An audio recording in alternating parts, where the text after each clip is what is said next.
তো বান্দা আছে। সাহাবায়ে কেরাম জিজ্ঞেস করলেন, ওগো নবীজি, তাদের জন্য আর কি ফ্যাসিলিটি আছে?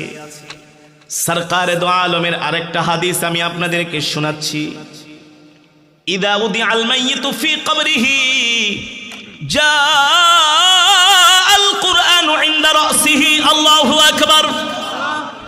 নবীজি বলেন, আহলে কোরআন যখন ইন্তেকাল করবে, আহলে কোরআন যখন ইন্তেকাল করবে, যখন তাকে জানাজা দেওয়ার জন্য, গোসল করানোর জন্য ঘর থেকে নামানো হবে, হবে না? আত্মীয় স্বজনরা বিলাপ করবে, কান্নাকাটি করবে। আল্লাহু আকবার। আত্মীয় স্বজনরা বিলাপ করবে, কান্নাকাটি করবে। তখন আল্লাহর একজন ফেরেশতা দাঁড়ায়া ঘোষণা করতে থাকে, দুনিয়ার মানুষ, তোমরা কান্না করো না। তুমি তোমার বাবার জন্য, সন্তানের জন্য, স্ত্রীর জন্য কান্না করো না। কারণ আল্লাহ তাআলা তাকে দুনিয়াতে যতদিন হায়াত দিয়ে পাঠিয়েছেন, তার দুনিয়ার হায়াতের জিন্দেগি শেষ। ইযা জাআ আজালুহুম লা ইস্তাখিরুনা সাআতান ওয়া লা ইস্তাকদিমুন। আল্লাহ কোরআনের মধ্যে বলছেন, তোমাদের মৃত্যু 1 সেকেন্ড আগেও হবে না, 1 সেকেন্ড পরেও। আল্লাহ বলে, আমি যতটুকুন সময় হায়াতের জিন্দেগি নির্ধারিত করেছি, ততটুকুন সময় তুমি বাঁচবা। কিছু মানুষ মারা গেলে দেখবেন ব্যানারের মধ্যে লেখে আকস্মিক মৃত্যু, লেখে না? অমকের অকাল মৃত্যুতে আমরা গভীরভাবে শোকাহত। আল্লাহ বলে, না না না, কারো অকাল মৃত্যু আকস্মিক মৃত্যু না। আমি আল্লাহ যতক্ষণ তাকে হায়াত দিয়েছি বেঁচেছে, হায়াত শেষ। আমি আল্লাহ তাকে আসমানে উঠায় নিছি, আমি আল্লাহ তাকে ডাক দিয়া তার রূহটাকে আমি আসমানে উঠায় নিছি। ঠিক কিনা বলেন? এই কারণে অনেকের মা বাবা সন্তান মারা গেলে আমরা বিলাপ করি, হায় রে এত ছোট বয়সে মারা গেল। যেমন চেয়ারম্যান সাহেবের একজন সন্তান মারা গেছে, আবু হুরায়রা কত সুন্দর নাম রেখেছিলেন।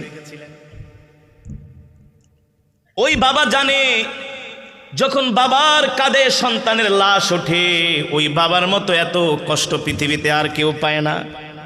পায়? জোরে বলেন, পায়? আজকের মজমায় আমরা হাজার হাজার মানুষ এসেছি। আমি সূরাতুল ইখলাস 3 বার তেলাওয়াত করেছি, এক খতম করে কোরআন শরীফের সওয়াব পেয়েছি। তাহলে হাজার হাজার খতমে কোরআনের সওয়াব হয়েছে। সুবহানাল্লাহ বলেন। এই পৃথিবীর জমিনে আমরা কেউ থাকতে পারবো না। জোরে বলেন।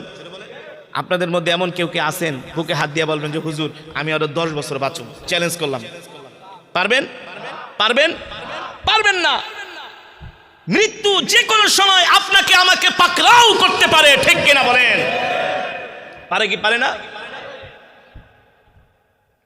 সে কথাই আল্লাহ রাব্বুল আলামিন কোরআনের মধ্যে বলছেন, কুল্লু নাফসিন যায়িকাতুল মাউত ওয়া ইন্নামা তুওয়াফাউনা উজুরাকুম ইয়াওমাল কিয়ামাহ ফামান যুহযিহা আনিন নারি ওয়া উদখিলাল জান্নাতা ফাকাদ ফাজ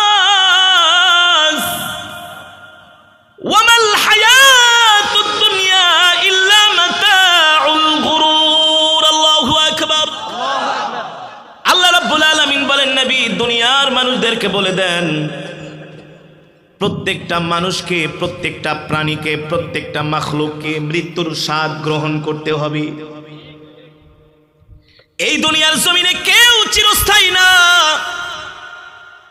এই দুনিয়ার জমিনে কেউ বাঁচতে পারবে না।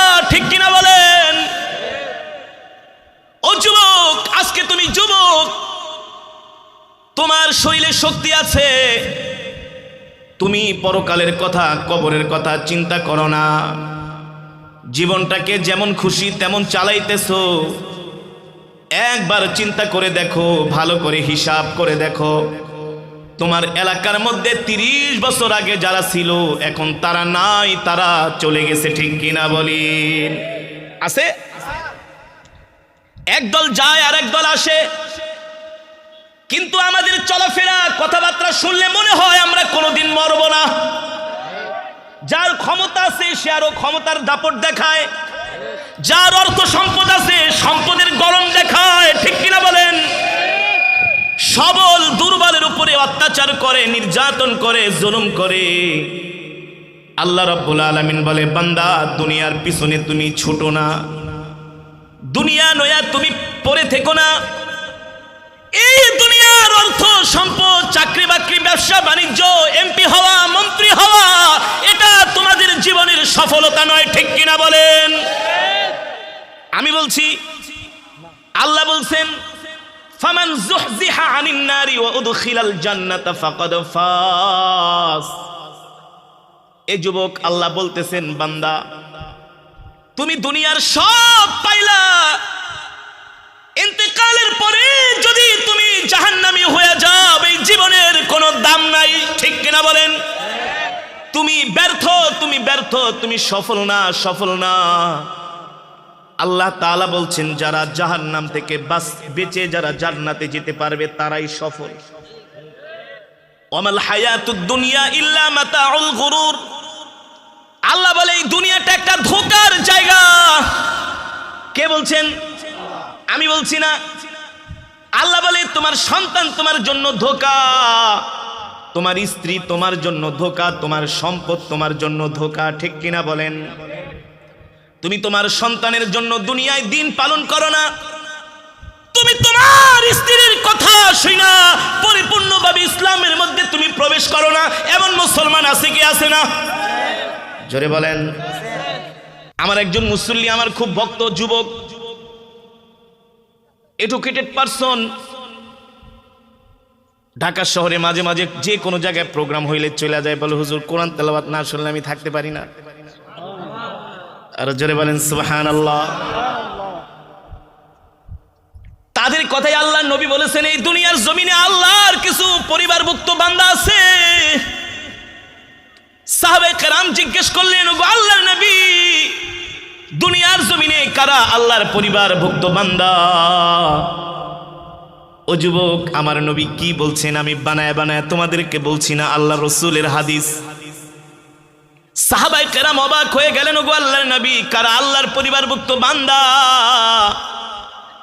আর তাদের ফ্যাসিলিটি কি, সুযোগ সুবিধা কি? আল্লাহর নবী বললেন, এই দুনিয়ার জমিনে যারা আল্লাহর পরিবারভুক্ত বান্দা হবে, হাসরের ময়দানে আল্লাহ তাদেরকে বিনা হিসাবে জান্নাতের ফয়সালা করে দিবে, বিনা হিসাবে। সাহাবায়ে কেরাম জিজ্ঞেস করলেন, ওগো আল্লাহর রাসূল, তাদের কোয়ালিটি আমাদেরকে বলেন, তাদের যোগ্যতা সম্বন্ধে আমাদেরকে বলেন। সরকার দো আলম রহমাতুল লিল আলামিন বললেন, আহলুল কুরআন হুম আহলুল্লাহ। আল্লাহু আকবার। আহলুল কুরআন হুম আহলুল্লাহ। এই দুনিয়ার জমিনে যারা আল্লাহর কোরআনকে ভালোবাসবে, আল্লাহর কোরআন অনুযায়ী চলবে, আল্লাহর কোরআন আল্লাহর জমিনে বাস্তবায়ন করার জন্য জান দিবে, মাল দিবে, নিজের জীবনটা দিয়া দিবে। যারা আল্লাহর কোরআনের কথা বলে অন্ধকার কারাগারে থাকবে, তারা হলো আহলুল কোরআন, আহলুল্লাহ, ঠিক কিনা বলেন? ঠিক কিনা বলেন? সম্মানিত হাজিরিন, এই যে আপনারা এই রাত্রবেলা এখানে এসছেন, এখানে অনেক আমার যুবক ভাইরা আছে যারা এখনো রাত্রবেলা ভাত খায় নাই, আছে না? ক্ষুধার্ত পেটে, ক্ষুধার্ত পেট নিয়ে কোরআনের মজমায় বসে আছেন, দুনিয়ার কোনো লাভের আশায় না। আপনাদেরকে মাহফিলের পরে তোবারক দেওয়া হবে, খিচুড়ি দেওয়া হবে, 500 টাকা দেওয়া হবে, এমন না, এমন না। একমাত্র আল্লাহর কোরআনের জন্য আসছেন, ঠিক কিনা বলেন? আপনার নিয়ত যদি হয় খালেস, ইন্নামাল আ'মালু বিন্নিয়া, আপনার নিয়ত যদি হয় খালেস, আপনার মধ্যে যদি ইখলাস থাকে, আল্লাহর ভয় থাকে। আজকে এই কোরআনের মাহফিলগুলোর কারণে বাংলাদেশে কি হচ্ছে জানেন? ইসলামের বিপ্লব হচ্ছে, বিপ্লব। এই কোরআনের মাহফিলগুলোর কারণে সিনেমা হলগুলো বন্ধ হয়ে গেছে। হ্যাঁ, আগে বগুড়ায় গান হইতো না, যাত্রা হইতো না, আছে যাত্রা ফাত্রা গোষ্ঠী সুদ্ধা এই জমিন থেকে দূর হয়ে গেছে, ঠিক না বলেন? সার্কাস হতো, জুয়ার কোট বসতো, বেকানা মহিলাদেরকে পুরুষের সামনে ওপেনলি তাদেরকে নাচানো হতো, জিনার গুনাহ হতো, জিনার গুনাহ, ঠিক না? আছে এগুলা কোরআনের মাহফিলের বরকতে।